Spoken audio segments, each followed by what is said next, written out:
Pictures hardly do this place justice, but if you did come to get the perfect shot, remember your flower etiquette. Getting the census count right is important.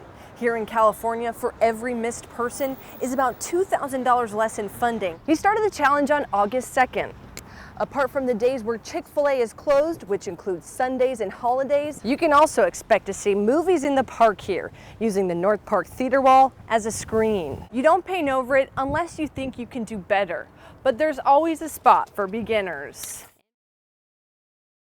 This veterans home may seem like an unlikely place for a 9-year-old, but it's his mission to tell the stories of our nation's heroes. These could be very interesting. Through books. History, science. 9-year-old Arthur Brooks I love them. learns about America's wars of the past and the heroes who bravely fought them. The World War II veterans we have today are special.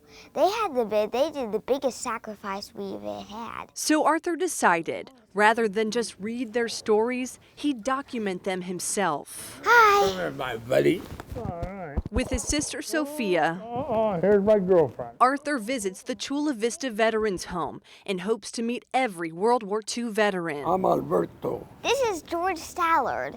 Very recently, I interviewed him. You remember the name? And then he shares their stories on YouTube. He's sharp, witty, and has a good sense of humor. I guess you could say he's a wise old man.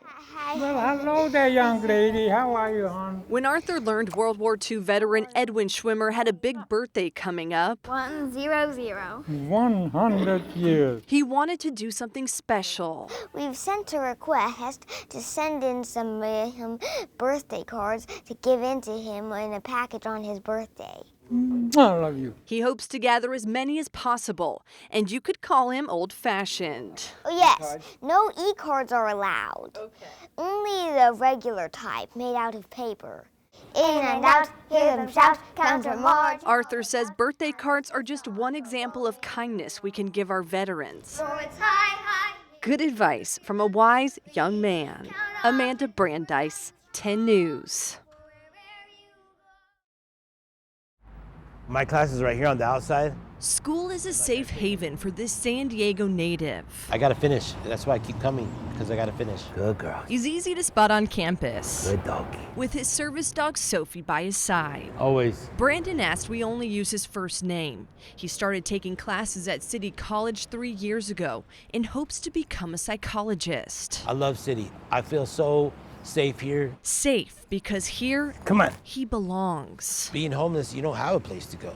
You don't really have a safe place. 6 years sober, Brandon overcame a meth and heroin addiction, but he's been in and out of homelessness for years now. Education will help me get out of this homeless situation. Education will help my family, my kids included, get out of poverty. He spends more hours getting to and from school than inside the actual classroom. It's a 2-hour bus commute from Escondido each way. I spend a lot of time just traveling. My sleep environment could be better. My study environment could be better. Brandon showed us the shed he's currently living in. There's Sophie. He made the bed out of recycled materials. I would love to have my own pad that I can actually take a shower, you know, and wash dishes in a sink. Hot water. It's been a while. There's enough room under here now. I can open the book. But if he can finish his education, this is a small sacrifice. After surviving a suicide attempt, Brandon wants to help others struggling. I just want to do better. I want to be better. And there are similar storylines on other San Diego campuses. Let me just show you.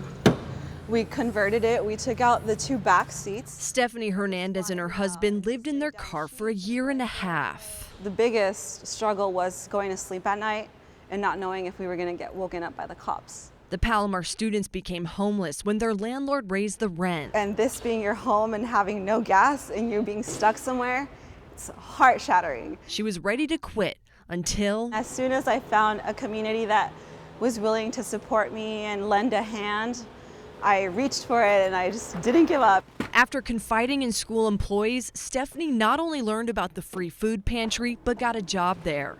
The school also gave them an emergency grant to cover a car expense. We really addressed the food and nutrition part first. The homelessness thing is going to probably take a little longer. Palomar College has a task force looking into safe overnight parking lots for students. They're also considering solutions like on-campus housing and housing vouchers. In the meantime, we are aware that students are homeless tonight. A 2018 study found 9% of university students and 12% of community college students were homeless in the last year. That's what a degree is to us, is like a sense of comfort. Thank you. For these students, discomfort is motivation, but more help is needed to keep them up when they're at their lowest. Education will change your life. Education will change my life. Amanda Brandeis, 10 News. Let's go to work. In a place where hope can feel out of reach, And this is Calamity Jane. unexpected moments of strength are a welcome distraction. Hi, I'm Cher Polly. And I'm Mary Gleesberg, and this is Prince, my therapy dog. And this is Calamity Jane, and she's my therapy dog. These animal healers are veterans of the Tri-City Medical Center Pet Therapy Program. He has a purpose, and he knows what that purpose is. He really lives to work. Hi, we have a pet therapy visit. This is Prince. For both dogs, connecting with the patients comes naturally. Well, yeah, of course. It's thyroid cancer, so that they're saying, you know, it's like 100% curable. Wonderful. Well, Prince is 12 years old now. When he was 7, he was diagnosed with lymphoma, which is cancer. Prince beat cancer twice, survived a heat stroke, and lived to tell the tale of swallowing a leash. Say hello. The staff will stop us in the halls. They know the dogs' names, don't particularly know our names. She's a little nervous about really scary, loud noises that sound like guns. That's how she lost her leg. Look, here's your friend Maria. A Good Samaritan found Calamity Jane in a ditch, left in critical condition after being shot.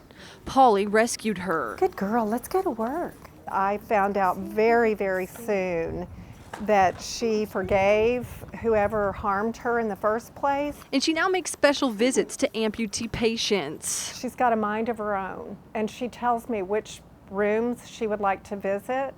Sometimes she'll walk down that hallway and then she'll stop and say, I think this person needs a visit. Every one of us, animal or human, has our own story, and we all have our trials and tribulations. And so I think having animals that have been through some difficult times helps them relate with our patients in a much more profound way. There we go.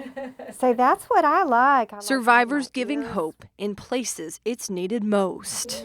Say goodbye to your favorite nurse. Amanda Brandeis, 10 News. Yeah. Pictures hardly do this place justice, but if you did come to get the perfect shot, remember your flower etiquette. Word of wildflowers has been spreading like wildfire across the state. I don't know if there's a technical term for a super bloom, but this is a super bloom. It's when kind of the stars align and we get the right conditions. Came out here to see the beauty in nature, enjoy all the poppies. They only come like every few years, so you gotta come enjoy it. Jessica Rodriguez is a local. Your earrings are so cool, I love how you coordinated. And she's never seen this many people come for the bloom. Got on Reddit, on Facebook, everyone's posting pictures and like blowing up the spot, like Lake Street's got all the poppies. To see the poppies, visitors must find a spot in a mile-long stretch of parked cars. Others opt to take photos from the freeway, which is illegal. They want that perfect picture. They can get pretty ones, but it's at the expense of the habitat. Jonathan Reinig is with Riverside County Parks. They've had to post signs telling people not to step on flowers, and they've created barriers to protect certain areas. Excuse me, out of the flowers, please. You're kind of seeing them a lot more trampled, like kind of stepped on, like they're kind of just sitting in them. All flowers, all animals are protected on this land, from picking, from trampling, from degradation. It's Reinig's job to protect the unique biodiversity from the thousands of daily visitors. Picking just one flower could mean 30 less flowers in the future. I understand a lot of people want to go out and get that beautiful selfie out in the flowers, but as you can see, thousands of people here. If everyone did that, we wouldn't have any of these poppies. Dogs and pot-bellied pigs can also enjoy the flowers, as long as they too respect the rules. Amanda Brandeis, 10 News.